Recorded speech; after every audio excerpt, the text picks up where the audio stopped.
So now, our first speaker, good friend of mine, Bruce Daisley, who used to be the boss of Twitter and an author and many other things. Now he's concentrating on being an author and his award-winning podcast, and again, so much else. I don't know how he does it.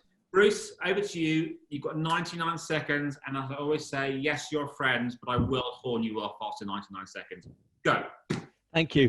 About 8 weeks ago, sort of as we entered the second year of lockdown, I think the penny dropped for a few of us, and it's actually been gradually dropping on the rest of us, that the era of office culture is over.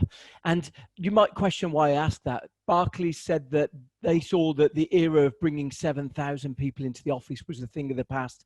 I chatted to a media owner. He said we've had 1,400 people coming into this building every day since God was a boy.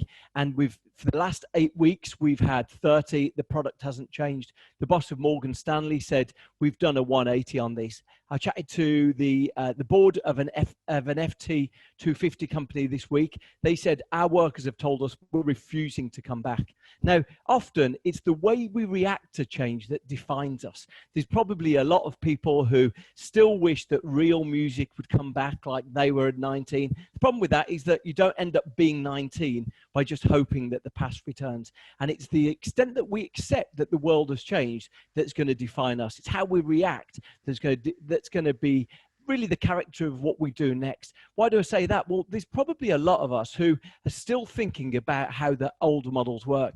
You might be in new business, you might be in sales. The whole of sales is largely based on the idea that you sell an undifferentiated product by bringing attractive, charismatic salespeople along.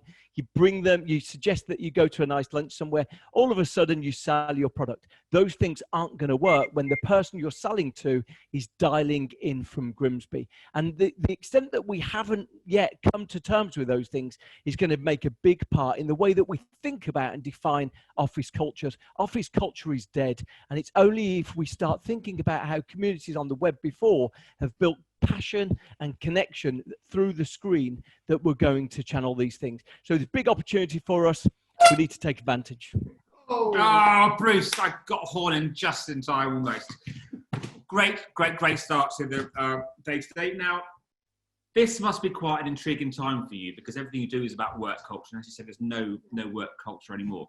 We had Rory Sutherland on yesterday to end the day, and he talked about the fact that, yes, some people may be loving this, but we've got to realise some people might be hating it. So what do you think is going to happen, or is happening at the moment, to all the people out there where this isn't really working for them personally, this new working culture? Look, I think there's a really interesting challenge that we're faced with right now. That is, for a lot of people, they've just been trying to get through an incredibly difficult situation. That might be they're in a house share with people they can't stand, or they've got kids going crazy, karateing each other in the next room. So a lot of us are sort of trying to deal with the situation that's suboptimal. But we're going to go into a situation which is slightly better than this. So broadly, for the next year and a half, for next year at least, we're not going to be able to commute in the way we were. We're not going to be able to sit in offices the way we are. And the organizations that work out that and start planning ahead are going to be the ones that prevail. I chatted to someone last week and they said, our boss wants us back in the office next Monday. Now, obviously, that's not legally allowed right now, but there are going to be old-fashioned bosses who do that. But for many of us, our experience of work right now is 20, 30 hours of Zoom calls a week. And if you chat to the companies who've made remote work, there's one of them, brilliant one called Basecamp. They say meetings in their world are a last resort. And I think probably very few of us would say meetings have been a last resort for us over the last couple of weeks, last couple of months. That's a couple of years. Never ending, Bruce. Gemma asks, can you build a real relationship virtually, and what can help do this? Well, I was asked that a few weeks ago, and the response I gave to someone is, I'd love to introduce you to the internet, because I guess the web has been doing relationships through a screen for 2 decades. But the challenge, of course, is that it works very differently. So what you find is passionate communities online generally sort of have these affinities with each other. And often in a workplace, we don't have the same personal connection. We don't have the affinities. We don't have the same passions. I think an interesting model for us to think about is how those communities of interest actually sustain their relationship. One of the companies that does remote is a company called Automatic. They build WordPress. And they say the old relationship of work is you spend 11 months a year in the office and 1 month a year away from the office. Their relationship is very different. You spend 11 months a year remote, 1 month a year, normally split up like a week, a quarter, together with colleagues. So I think you can, but you need to use those moments of connection in a far more intentional, a far more energizing way. There's a really good question here from Hub, from Tenzing, who was one of our first speakers actually earlier in the week. It seems like months ago now. He says, we went into the office for the first time since lockdown yesterday. Everybody loved it. I want my office back. But especially young people in my team crave the office. Do you see a huge difference between young and older people in terms of how they view this? The interesting thing about the office is that there's a network effect to it. Broadly, being in the office works and is energizing if everyone else is there. If you go to the office and you find yourself working in a sea of empty desks, because a lot of people have elected to work from home that day, the network effect of the office is gone. And very quickly you say, actually, there's no point me coming in.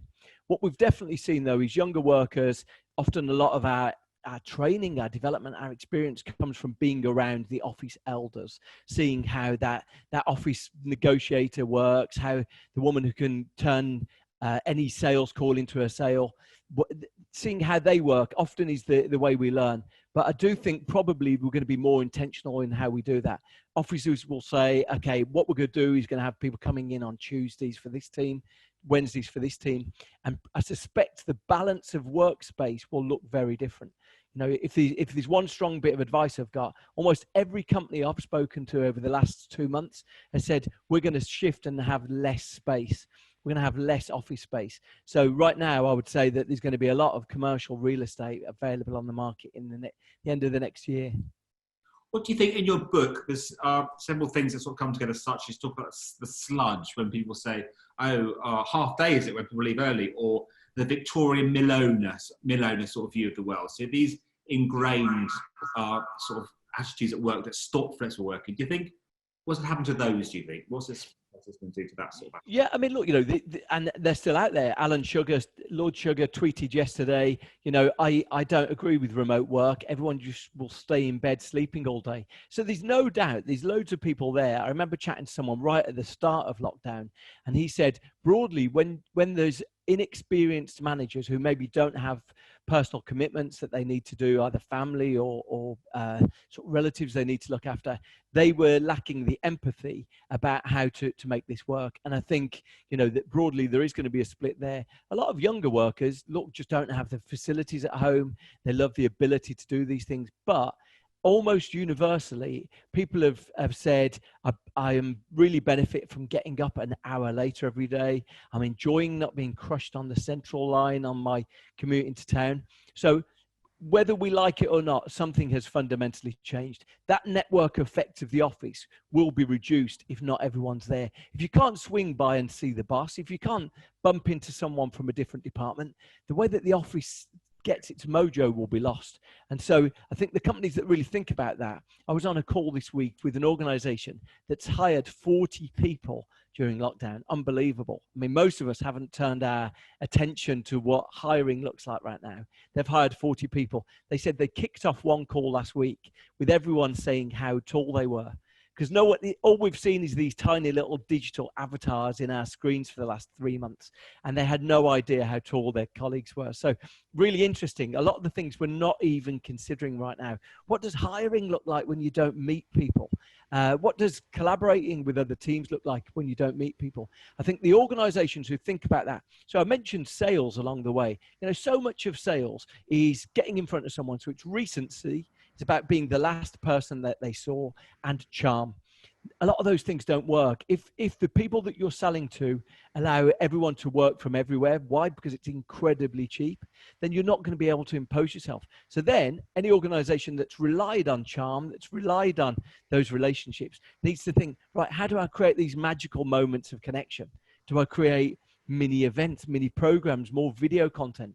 It's a fundamental change. And the nostalgia that often characterizes the way we work, people saying, I loved being back in the office, that nostalgia is probably going to cloud our ability to see down the road to what's going to work in the future. I'm back in the office now, and I do sort of love it, but it's a bit weird. But Bruce, I'm moving on. Thank you so much. Lovely to see you again. Hope you see you in the real world very soon.